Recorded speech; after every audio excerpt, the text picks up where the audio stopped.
Apakah Anda sudah menyelesaikan KYC? Atau masih tertahan pada status in review yang tak kunjung berubah? Jika iya, Anda tidak sendirian. Setiap hari, jutaan pengguna di seluruh dunia, termasuk dari Indonesia, menantikan satu hal yang sama, konfirmasi identitas.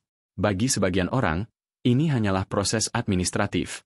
Namun bagi banyak lainnya, KYC adalah gerbang menuju harapan baru, sebuah langkah kecil menuju masa depan ekonomi yang lebih terbuka dan adil. Namun, di balik antusiasme itu, ada pertanyaan penting yang perlu kita jawab bersama. Bagaimana situasi sebenarnya di Indonesia? Apakah komunitas kita sudah mendapat pengakuan? Apakah penggunaan Pi sebagai alat tukar sudah benar-benar terjadi? Dalam video ini, kita akan mengupas secara objektif dan mendalam fakta terbaru, tantangan di lapangan, dan potensi besar yang sedang dibangun oleh komunitas Pi Network di Indonesia. Semua disampaikan berdasarkan data, bukan asumsi. Karena inilah saatnya melihat Pi Network bukan hanya sebagai proyek teknologi, tapi sebagai gerakan nyata yang hidup di tengah masyarakat.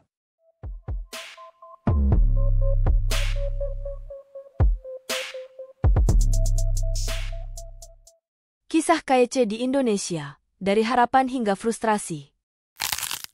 Proses verifikasi identitas, atau KYC, bagi pengguna Pi Network di Indonesia telah berlangsung sejak tahun 2023.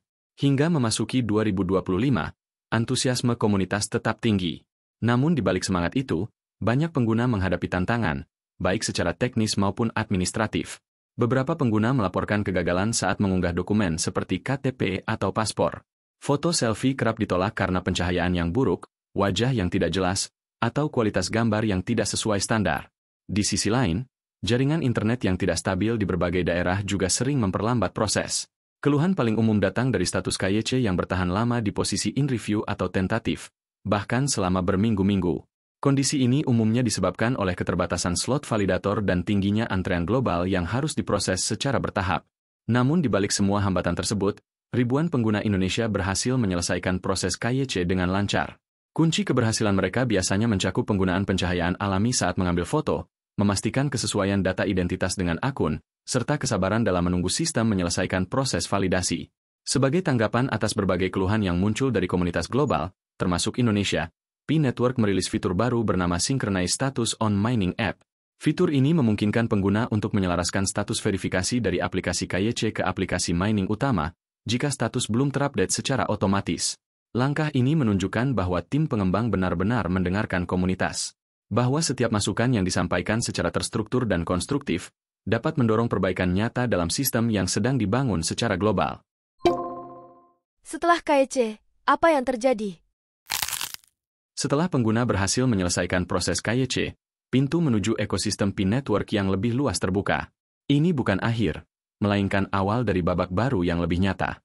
Pertama, wallet pengguna bermigrasi ke mainnet Pi Network, dan saldo yang sebelumnya hanya berada di sistem internal kini berpindah ke blockchain publik. Ini memungkinkan pengguna memiliki kendali penuh atas token, termasuk akses ke aplikasi dan fitur baru yang hanya tersedia bagi akun yang terverifikasi. Selain itu, pengguna kini bisa memulai transaksi yang lebih nyata, baik untuk pembayaran antar pengguna, transfer antar blockchain, maupun aktivitas yang melibatkan aplikasi berbasis Pi. Sejak peluncuran Open Mainnet pada 20 Februari 2025, token Pi sudah bisa diperjualbelikan di sejumlah bursa kripto yang mendukung, seperti OKX, Gate.io, Bitget, dan Max. Pi bahkan tercatat memiliki pasangan trading aktif seperti Pi USDT, dengan volume miliaran dolar dalam satu hari. Namun, ada persepsi yang perlu diluruskan. Tidak semua orang memahami bahwa, meskipun Pi sudah diperdagangkan, token ini belum masuk ke bursa besar global seperti Binance atau Coinbase. Pada saat ini listing masih terbatas pada bursa menengah dan regional yang telah memenuhi regulasi dan kesiapan teknis. Setelah melalui proses KYC dan migrasi, muncul pula rasa lega dan harapan yang kuat. Sekali lagi, KYC bukan sekadar tugas administratif, melainkan salah satu pondasi menuju sistem keuangan yang lebih inklusif dan berkeadilan. Komunitas Pi Indonesia, dari akar rumput ke sorotan. Di antara sekian banyak negara yang terlibat dalam proyek Pi Network, Indonesia termasuk salah satu dengan jumlah pengguna dan komunitas paling aktif di dunia. Hal ini terlihat dari tingginya jumlah anggota dalam grup media sosial, mulai dari Facebook, Telegram, hingga forum diskusi komunitas yang tersebar di berbagai wilayah. Di kota-kota besar seperti Jakarta, Surabaya, Bandung, Bali, hingga Makassar, kita telah menyaksikan pertumbuhan organik komunitas yang mendorong edukasi dan saling bantu dalam memahami Pi, mulai dari cara mining, proses KYC, hingga bagaimana mempersiapkan diri untuk adopsi lebih luas. Namun, sampai saat ini, belum ada pengumuman resmi dari Pi Core Team yang menetapkan komunitas Indonesia sebagai entitas resmi yang diakui secara struktural. Komunitas kita berkembang bukan karena formalitas, tapi karena kekuatan relasi, komunikasi, dan keinginan bersama untuk melihat Pi berkembang secara nyata.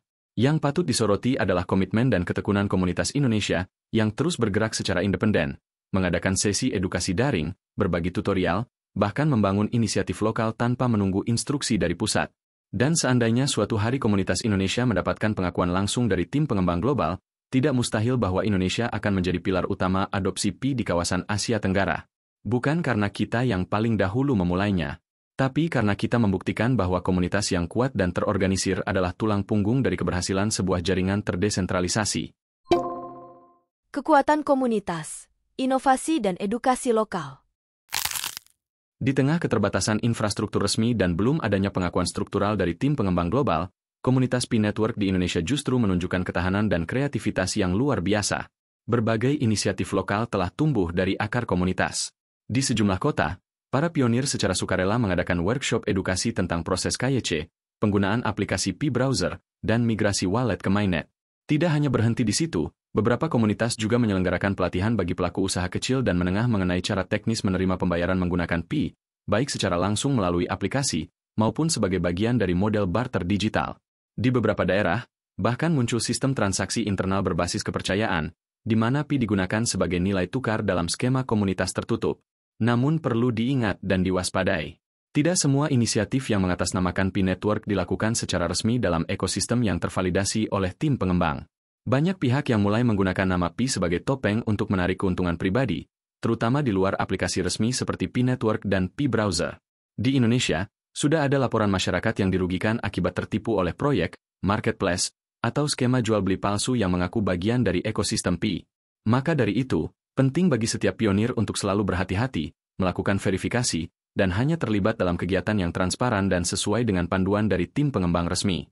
Meski belum masuk dalam ekosistem resmi, inisiatif komunitas yang dijalankan secara jujur dan edukatif tetap menjadi bukti bahwa Pi tidak hanya disimpan, tapi mulai dicoba untuk digunakan.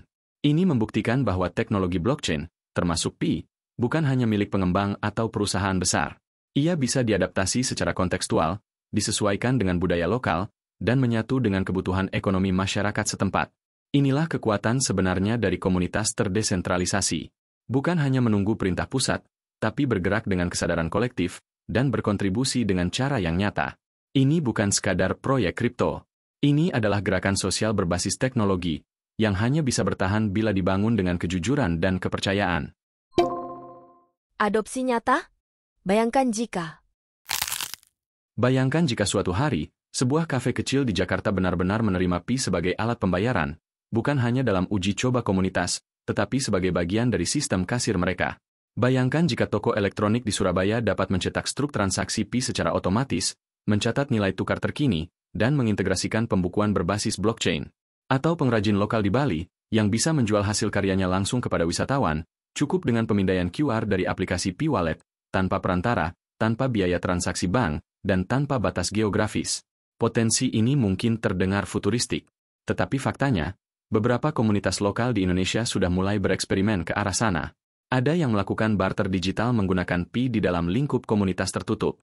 Ada pula merchant kecil yang menerima Pi secara informal, sebagai bentuk dukungan terhadap visi desentralisasi dan solidaritas komunitas.